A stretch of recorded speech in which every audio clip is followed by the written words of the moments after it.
Topping the health key today, pollen is making many allergy sufferers miserable right now. Take a look at this map from pollen.com. You can see right there, Indiana is in the red category. The height of tree pollen season is almost over, but allergy sufferers aren't going to be getting any reprieve since allergens are expected to be up all across the country in all sorts of different categories. Dr. Risheet Patel joins us now to talk about this allergy season. Dr. Patel, thank you very much for joining us this afternoon. Has this season been worse than years past? I think it has been a little bit worse. With the warm temperatures that we've had here recently, I think it's made the trees bloom a little bit faster than normal, so pollen counts have been higher. What can people do to protect themselves?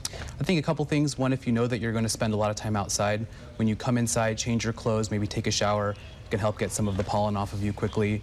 Maybe keep the windows closed at night. I know a lot of people like to keep the windows open because of the nice weather, but that does invite more pollen into the house to make symptoms worse. You know, so many people have had such severe symptoms that they may almost think that they're sick, that they have a cold. Are the symptoms between allergies and a cold very, very similar? They are similar. A couple differences. One, with allergies, your drainage is usually a little bit more clear, and you have a little bit more itchiness in the nose and the eye area. Also, with the cold, you may have more sore throat and more chest congestion, which you typically don't see with allergies. At what point should someone get treatment? I mean, is there some dividing line where someone should go and see a doctor, or should they just go ahead and deal with it themselves? Well, I think initially it's always good to start with over-the-counter medications. A lot of things that used to be prescription medications, such as Claritin and Zyrtec, have become over-the-counter.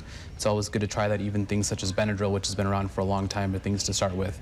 If those don't work, it's always good to see your physician. There's a lot of other options as well. Well, let's talk about that a little bit more. I mean, many allergy sufferers are familiar with a lot of these medicines. As you said, a lot of these medicines were prescriptions in the past. Is there any rule of thumb as to which one works better for most people? There really isn't. Unfortunately, I think people respond differently to different medications. So I usually recommend patients start with either a Claritin or a Zyrtec. They usually are a little bit less sedating than some of the other medications. And if that doesn't work, then you can consult your physician about other options, either through prescription or other over-the-counter options as well. Is it all about the weather? I mean, are we almost assured that because the season has started as tough as it is, that we're going to be looking at even more hay fever type of allergies as we come into the weeks and months ahead? It does look that way. If we do get a lot of rain as the year goes on, sometimes that can make it even worse. Rain can also sometimes wash pollen out of the air, so it all depends on kind of the timing of rain. From what I've seen in the weather, we're going to have some nice days ahead of us, and that probably will make the pollen a little bit worse. Okay, we'll take our medicine and keep our fingers crossed. Sounds good. All right, Dr. Patel, thank you very much for joining us. Cheryl, back to you.